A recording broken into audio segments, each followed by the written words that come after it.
সারাদিন শুয়ে থাকার পর বিকাল বা সন্ধ্যা হলে আমার শুধু ভাজা পোড়া এটা ওইটা খাইতে মন চায়। হ্যালো গাইস, আসসালামু আলাইকুম। It's me Noor from my page Noor's love story. আজকে আম্মুরে বলছিলাম যে আম্মু কিছু একটা খাইতে মন চাইতেছে। এরপর আম্মু বললো যে ফ্রিজে কলিজা আছে গরুর, ওইটা বের করে দেন হইতেছে সিঙ্গারা বানাও। তারপরে যেই বলা সেই কথা, আমি এটা বের করে বরফ ছাড়তে দিয়ে দিছি। এরপর আমি 2 কাপের মতন ময়দা নিয়ে নিয়েছি। এর মধ্যে একটু তেল, বেকিং পাউডার, একটু লবণ, কালো জিরা, এগুলা সব কিছু দিয়ে এগুলো দিয়ে একটা ডো করতেছিলাম। তো এখানে আমার ডোটা রেডি হয়ে গেছে। ডোটা অনেকটাই নরম হয়েছে। এরপর এটাকে আমার রেস্টে রাখতে হবে, এই জন্য আমি উপর দিয়ে একটু তেল ব্রাশ করে দিলাম যেন ড্রাই না হয়ে যায়। ডোটাকে রেস্টে রাখার পর আমি এখানে মরিচ পেঁয়াজ কেটে নিয়েছি। এরপর দেখি মরিচ পেঁয়াজ কাটতে কাটতে আমার গোশটা একদম বরফ ছেড়ে দিয়েছে। দেন এইটাকে হইতেছে অফ ক্যামেরাতে আমি কিউব করে কেটে নিয়েছি। এরপর এটাকে ভালো করে ওয়াশ করে নিলাম।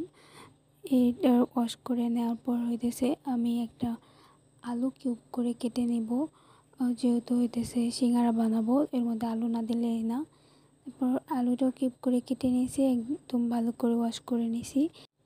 যাই হোক, এরপর আমি গোশটা ভালো করে সেদ্ধ করে নেব, যেহেতু এটা গরু গোশ একটু সেদ্ধ হতে টাইম লাগে।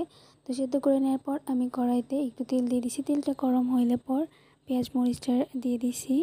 তো এখন হচ্ছে পেঁয়াজ মরিচটা আমাকে ভালো করে একটু ভাজতে হবে। আমি ভাই অনেক অলস মানুষ, আমার খুব আর্লি খাইতে হবে, এই জন্য আমি ব্রাউন করে ভাজার আগেই হয়েছে এর মধ্যে মশলাপাতি দিয়ে দিছি। এখানে জিরা বাটা, আদা বাটা, রসুন বাটা, পেঁয়াজ শুকনো মরিচ বাটা, এগুলো সব কিছু দিয়ে নিছি।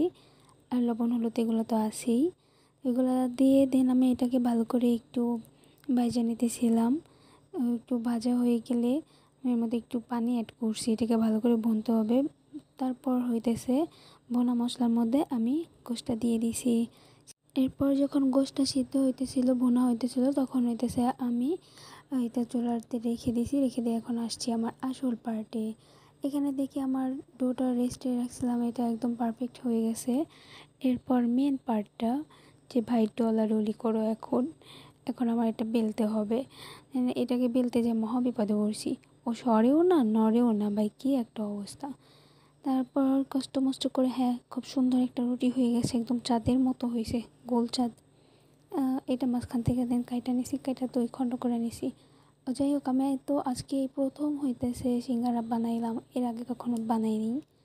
অফ ক্যামেরাতে আমি অনেকগুলো রুটি এভাবে কাইটা নিয়েছিলাম। তো এগুলাকে এখন নিতেছি সিঙ্গারা বা সমোসা যাই বলো, এটা শেপ দিয়ে নিতেছিলাম। তো এটা শেপ দেওয়া হয়ে গেছে। এর মধ্যে এখন পুরটা দিয়ে দিলাম। এর মধ্যে পুর দেওয়ার পর এটার মুখটা ভালো করে